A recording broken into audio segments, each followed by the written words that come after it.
Бельгиядағы Қазақстанның мәдениеті апталығы аясында Брюссельде қазақ киносының күндері өтті. Мәдени шараны еліміздің осы мемлекеттегі елшілігімен қазақ киносының Франциядағы қауымдастығы Қазақфильм киностудиясымен бірігіп ұйымдастырды. Бельгиялықтардың назарына режиссер Санат Шапашевтың «Бақыт құшағында» мюзиклі мен Ақан Сатаевтың «Жау жүрек мың бала» тарихи фильм ұсынылды.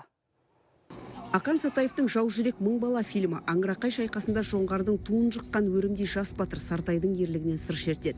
Туындыда 18 ғасырда қазақ даласында билік құрған хандар мен билердің, батырлардың бейнесі шебер сомдалған. Кинодастанды көрген шетелдіктер ел үшін қасыққан қалғанша айқасқа түскен ерлердің өрлігіне, қазақ халқының қайсарлығына куә болды.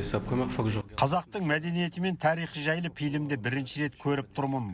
Оқиғаның дәл ортасында болғанда ерекше әсер алдым.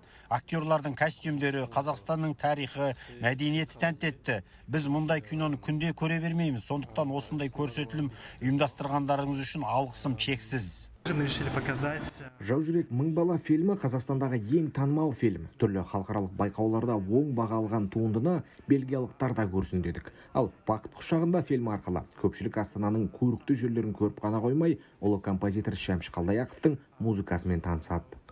Санат Шапашевтың «Бақыт құшағында» мюзиклі толықтай Шәмші Қалдаяқовтың әуендерімен өрілген. Композитор туындылардың ұрпақтар сабақтастығындағы рөлі, махаббатқа, досқа адалдық, жауапкершілік, анаға құрмет, отбасылық институт тақырыптары фильмде терең ашылған. Ұлттық құндылықтарды дәріптейтін туындыны шетелдіктер мен Бельгиядағы қазақстандықтар тапжылмай тамашалап, Шәмші әндерінің рухын сезінді.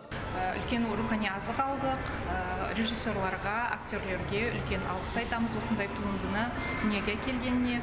Бұл қазақ киносының жоғарғы деңгейге дамып жатқанын көрінісі, елімізді осындай халықаралық аренада танытып жатқанына бір ғанибет алдық. Елдің бай тарихы мен ұлттың ұлы тұлғалар туралы туындыларды Бельгия жұрты жоғары бағалады. Қос фильмде басты рөлді сомдаған актриса Әлия Әнуарбек көпшіліктің ыстық ықыласына бөленіп, сұрақтарына жауап берді. Еліміздің Бельгиядағы елшілігі қазақтың бай мәдени мұрасын еуропалықтарға таныстыру жұмыстарын келесі жылы да жалғастырмақ. Нұрсұлу Қасым, Бауыржан Дүйсенбекұлы, Қазақстан ұлттық телеарнасы, Брюссель.